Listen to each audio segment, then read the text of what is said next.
bien, donc nous avons utilisé NAO en cette fin d'année scolaire avec des élèves de seconde. Donc nous enseignons Pascal Costa, Hugues Templier et moi-même, Patrice Illoni, à des secondes, l'enseignement d'exploration de sciences pour ingénieurs. Et donc, on a proposé une étude de cas aux élèves de seconde. Donc, dans le cadre du programme, je passe rapidement pour faire un focus uniquement sur ce qui correspond le plus aux activités proposées. Donc, il y a des compétences. Comme vous l'avez vu, on va essayer de faire un effort en pensant qu'il y avait peut-être un public anglophone qui serait intéressant. Vous avez dit qu'il fallait plutôt faire en anglais, donc on a tenté de le faire en anglais. Donc, je vais traduire en français du coup, à l'envers. Et donc, parmi les notions qui apparaissent dans le programme d'enseignement d'exploration en seconde, donc il y a la caractérisation, les entrées-sorties d'un composant, d'une chaîne, d'un système, la prévision, merci, des ordres de grandeur de résultats. Le contexte, c'est les élèves de seconde de 15 ans, qu'on fait de la technologie au collège, pour lesquels on a dans l'année fait 2 études de cas et un projet, et donc une étude de cas autour de NAO. En volume horaire, ça représente 5 fois 2 heures, avec une séance d'imprégnation, je traduis en immersion, et 4 séances d'investigation, donc de travaux d'investigation pratiques sur le robot. Donc il y a cette première activité de 2 heures, elle se fait en groupe entier, donc autour de 16 élèves, ça veut dire 15 à 18 selon les groupes, et donc des activités en îlot ou en petit groupe de TP de 4 élèves. Donc là, dans la séance d'imprégnation, ils ont découvert NAO, mais on a pris soin de définir ce qu'était la robotique, et plus particulièrement la robotique humanoïde. Et on s'est appuyé sur un document télévisé, une émission C'est dans l'air, en évidence déjà, chose qu'on avait fait sur d'autres supports et par une visite notamment aussi dans un laboratoire, sur ce qu'est la robotique et la structure, capteur, actionneur et partie commande. Donc on avait déjà mis le doigt là-dessus. Alors on a utilisé aussi des documents sur le site de l'INPI, les brevets Aldébaran, pour montrer aux élèves que les solutions techniques ont fait l'objet de brevets récents. Première date de publication, je crois que c'est 2007, mise à disposition du public. Et donc on a par exemple pu retrouver dans ces brevets la structure de la commande, des différentes cartes de commande implantées sur le robot. Donc ça, on est dans une activité de 2 heures, donc on n'est pas allé très loin là-dessus, mais ça permet de bien comprendre la complexité du robot, d'aborder la complexité du robot déjà. Ensuite, la structure du robot, on l'a fait bouger, on a lancé un comportement, donc ils l'ont vu bouger, et donc se poser la question de comprendre un petit peu comment il arrive à faire ces mouvements. Donc la structure avec les différents angles de rotation qui apparaissent après dans le chorégraphe, le logiciel de pilotage de NAO, de programmation de NAO, qui permettent rapidement aux élèves de comprendre ce dont vous avez déjà parlé, à savoir le débattement angulaire sur les différents axes, et le nombre de ces axes, donc les 25 axes de NAO. Et puis une petite activité de programmation, notamment en utilisant la timeline dans chorégraphe, pour voir comment on pouvait simplement obtenir un comportement à base de mouvement sur le robot.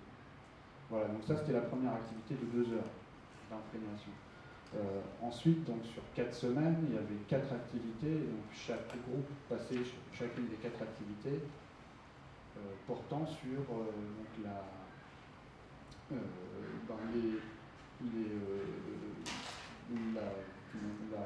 compréhension du monde par Nao au travers de certains capteurs, et puis donc le mouvement. Donc encore, là on va s'intéresser à la cheville. Donc là on aura bien fait le tour de la cheville déjà. Il y a d'abord la numérisation de l'image. Donc vous voyez les flèches partent des différents capteurs. Donc caméra, capteur infrarouge donc dans ses yeux, les capteurs ultrasons sur son torse, et puis donc une activité sur le mouvement image. Donc je vais en détailler dans le temps qu'on a, je vais en détailler 2 uniquement. Donc sur la commande infrarouge du robot, donc il y a 2 comportements, je suis parti de ça en fait, constat dans Chorégraphe, il y a 2 boîtes comportements sur l'utilisation de l'infrarouge, donc émission d'une commande infrarouge et réception, enfin décodage d'une commande infrarouge. Alors moi au début je ne connaissais pas ce codage-là, et donc ce qu'on a proposé aux élèves, c'est d'abord observer, constater que effectivement Nao percevait ces commandes infrarouges issues d'une télécommande de télévision. Et donc on leur proposait de tester le comportement, tout simplement. Donc, pour chaque activité, finalement, il y avait un comportement dans Chorégraphe soit qu'ils refaisaient eux-mêmes dans le logiciel, soit qu'ils testaient directement sur leur robot. Donc ensuite, l'idée était de leur faire comprendre que c'est comment ils pouvaient comprendre différentes instructions via la commande infrarouge. Et donc on a fait des mesures sur ce signal infrarouge reçu par le robot. Donc les élèves utilisent la télécommande, une cellule photoélectrique, un multimètre et un oscilloscope numérique pour déjà caractériser le signal infrarouge en termes d'ondes lumineuses et ensuite en termes de support d'information numérisé. Et donc en comprenant le codage donc Manchester, donc un document ressource leur expliquant ce qu'était le codage utilisé sur nos télécommandes de télé. Donc le codage Manchester et le protocole RC5 avec la trame que vous voyez apparaître là, donc qu'ils voyaient apparaître sur l'oscilloscope numérique. Et donc ils identifiaient ainsi le code correspondant à la touche 0, la touche 1, la touche 2, la touche 3. On ne les a pas toutes faites justement, quelques touches de la télécommande. Et on a pu boucler sur les performances finalement atteignables pour le robot de compréhension des différentes instructions. Il peut comprendre les 64 instructions codées sur 6 bits qui apparaissent au bout de la trame. Donc voilà une première activité de 2 heures, c'est déjà un petit peu long pour les élèves de seconde de faire tout ça finalement en 2 heures. Donc sur le mouvement, on a le même schéma, donc observation d'un mouvement, donc là on va aborder l'aspect mécanique du robot, donc observation du mouvement, de génuflexion, donc on a un comportement simple de génuflexion, donc vous aviez la position debout, là, donc l'étudiant fait bien attention à Nao pour pas qu'il tombe, et donc la mesure, en fait, on l'a faite de manière déviée. On a filmé le robot. Donc, pour avoir des mesures cinématiques de mouvement, on a filmé le robot, utilisé AVDMux, un petit logiciel pour. Donc, on a utilisé des marqueurs également, comme nos collègues. Hein. Donc, des marqueurs pour distinguer les articulations donc de la cheville, du genou et de la hanche, et pouvoir donc mesurer les vitesses de rotation et de translation verticale du buste et puis de rotation surtout de la jambe. Donc l'aspect modélisation ici, c'était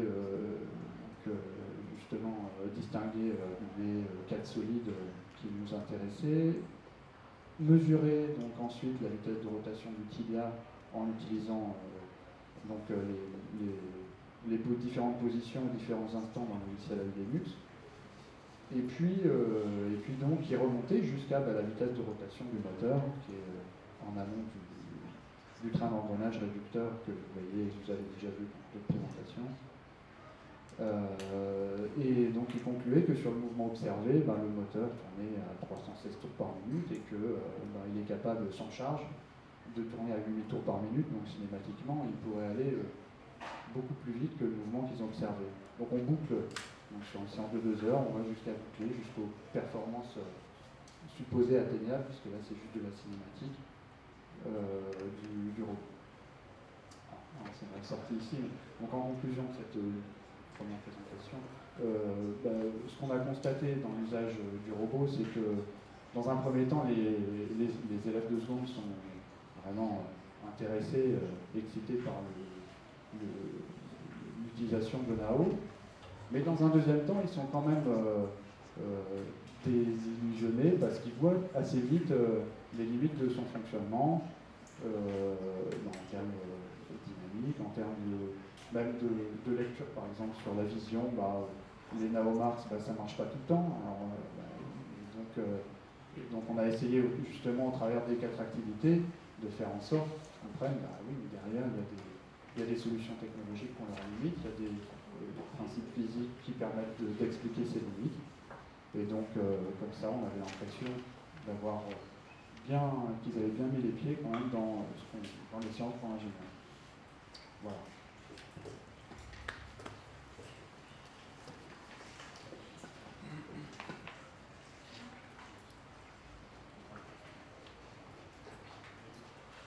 Des questions, le temps qui reste. Ça fait encore 10 minutes. Oui.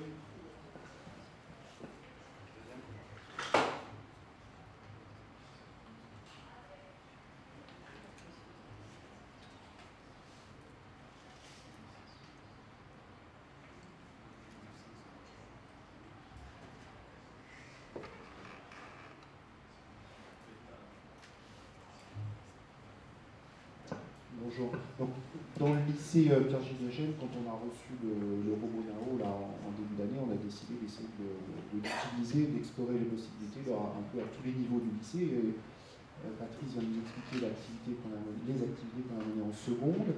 Et je dirais que dans notre lycée, à l'autre bout de la chaîne, il y a les élèves de deuxième année prépa en PSI. Et le travail que je vous présente ici est on va dire un scénario de travaux pratiques qu'on a pu tester avec des élèves lors des TIPE. Tout ce qui a été mesuré a été par des élèves, mais je ne pourrais pas dire qu'on ait vraiment testé cette activité pour des élèves en situation de travaux pratiques.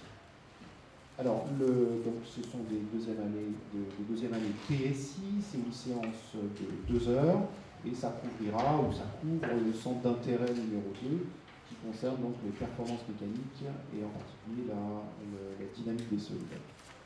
Alors, l'idée de ce TP, et du reste les élèves seront amenés à lire l'article de recherche de la Société Aldebaran, un article de recherche qui date de 2006 et qui concerne donc la conception mécatronique du robot Nao, qui fait le tour de certains des éléments clés et de l'originalité de leur conception. Et dans cet article, on a retenu uniquement le dimensionnement des moteurs qui s'est fait par les concepteurs d'Aldebaran sur plusieurs mouvements simulés, des mouvements types. Et puisque c'est une activité de 2 heures, qu'on n'a pas affaire à encore des ingénieurs à proprement parler, on s'est limité à un mouvement, qui est toujours le mouvement de génuflexion, dans un mouvement de montée de 1 seconde. Donc l'idée c'est d'être sur les traces, on n'est pas en reconception peut-être comme avec Pascal Costa, mais d'être sur les traces des ingénieurs d'Aldebaran. Alors l'activité est en 4 parties, donc une partie de modélisation, une partie de simulation qui va se faire sur le logiciel Mecha 3D en dynamique, des mesures qui vont se faire sur le robot lui-même, et une partie où on va, à partir des données du catalogue Maxon et des informations fournies par Aldebaran, essayer de voir quel moteur au pluriel pourrait convenir. Alors, la modélisation est assez simple pour des élèves de deuxième année, mais ça permet de consolider les bases dans ce domaine. On a un mouvement assez original puisque le corps va être en translation, et donc ça donne une première relation cinématique assez simple, qui est que l'angle de flexion du genou va être le double de l'angle qu'on peut observer par exemple entre le tibia et l'horizontale. Alors ces particularités cinématiques amènent dans les calculs de dynamique que les élèves vont mener en une demi-heure comme appréciation des ordres de grandeur de la dynamique, vont amener donc un calcul de couple moteur au niveau du genou qui est assez simple à mener dans la mesure où on suppose, on néglige dans un premier temps les moments d'inertie de la cuisse. Et une autre particularité, c'est que dans ce mouvement, eh bien, on devrait théoriquement trouver un couple moteur nécessaire sur la cheville ou sur la hanche qui doit être nul. Première approche. Dans le logiciel Mecha 3D, on a fait, comme les auteurs de l'article de 2006, un modèle extrêmement simple, puisque le mouvement le permet, on ne va pas être en contradiction, et à ce stade-là, les élèves ne connaissent pas quelle est la loi de commande du mouvement, et donc, comme c'est une loi classique qu'on leur enseigne en robotique, vont imposer en entrée au genou une loi trapézoïdale. Alors, les résultats montrent, alors c'est la courbe qui est présentée en sortie, est en fait une courbe de l'expression de la fréquence de rotation en fonction du couple, puisque c'est celle qui était publiée dans l'article et à laquelle on va essayer de remonter. Dans un troisième temps, donc on va, à partir de chorégraphe, effectuer un mouvement de montée. Alors là, tout de suite, la limitation, c'est qu'on n'arrive pas à le faire en une seconde, comme on souhaitait le faire pour suivre les pas des chercheurs et des concepteurs d'Aldebaran. Et au cours du temps, on voit, alors ici, on a représenté donc en rouge la mesure du couple moteur au niveau du genou, et en orange la position articulaire au niveau du genou. Ici, j'ai représenté le mouvement complet, c'est-à-dire flexion vers le bas, puis remontée. Et donc, ce qui nous intéresse, c'est seulement la deuxième partie de la courbe à partir du pic de la courbe orange. Alors, on a représenté cette courbe pour montrer tout de suite que le capteur de position, le capteur MRE, va nous permettre d'avoir une lecture très fidèle, très précise de la position angulaire, et que dès ce stade-là, les élèves se rendent compte que finalement, la mesure de courant est très bruitée et que ça va nécessiter sur Excel un filtrage sous forme de moyenne glissante. Ici, les élèves ont fait une moyenne glissante sur 6 valeurs adjacentes. Alors, la courbe qu'on obtient, puisque c'est celle qui est notre objectif, c'est celle toujours de la fréquence de rotation en fonction du couple. On retrouve alors le mouvement se fait de cette manière-là. On est parti d'une position où les genoux étaient fléchis, donc c'est une position où le couple moteur sur le genou est plus important, et on est évidemment proche des abscisses, donc sur une vitesse nulle. La montée va se faire en suivant ce chemin-là, et on devait théoriquement rejoindre ici l'origine du repère, qui est évidemment la position debout, avec une vitesse nulle et un couple nul théoriquement, puisque les 3 axes de rotation sont alignés. Alors on observe déjà, on retrouve ici le bruit du capteur de couple, enfin du capteur de courant à ce stade, et puis on retrouve une forme étrange là qui nous ramène finalement quasiment au point de départ, et qui, je pense, est due à ce réglage de stiffness que va faire le robot de Nao en fin de comportement, et qui va donc sûrement imposer un couple qui rigidifie les articulations. La comparaison, donc l'objectif de cette partie était de comparer donc, la courbe de 2006 des concepteurs d'Aldebaran, que j'ai repassé en gras à cet endroit, et qui est la base du choix des moteurs. Et donc, à partir de là, on peut déjà faire quelques commentaires sur une allure générale qui est ressemblante. Et puis à ce stade, les élèves retrouvent donc les explications des auteurs de l'article sur cette enveloppe de comportement des moteurs du NAO qui a été obtenue en faisant différents types de simulations de mouvements. Ici, j'ai retenu que la génuflexion, mais dans d'autres mouvements, y compris un mouvement de marche, d'avance de la jambe lorsqu'elle est en l'air. Dernière étape, donc on avait jusqu'à présent des mesures de courant sur la. On peut regarder dans les documents Maxon, alors c'est finalement un problème à 3 bandes, puisque en fonction du moteur, on aura un gain une constante de couple qui est donnée dans les spécifications du fabricant, et en fonction de cette constante de couple, du moteur, on peut retrouver finalement quelle était la valeur de couple qui a été mesurée via l'intensité dans la campagne de mesure. Donc c'est une approche qui va permettre de vérifier un des objectifs du programme, qui est la vérification de performance. La conclusion finale ne se fait pas sur un moteur, mais en fait sur une famille de moteurs, ou quelques moteurs. C'est l'occasion pour les étudiants de voir qu'on peut choisir et que, en fonction des caractéristiques que l'on souhaite avoir, on peut choisir chez un fabricant différentes caractéristiques.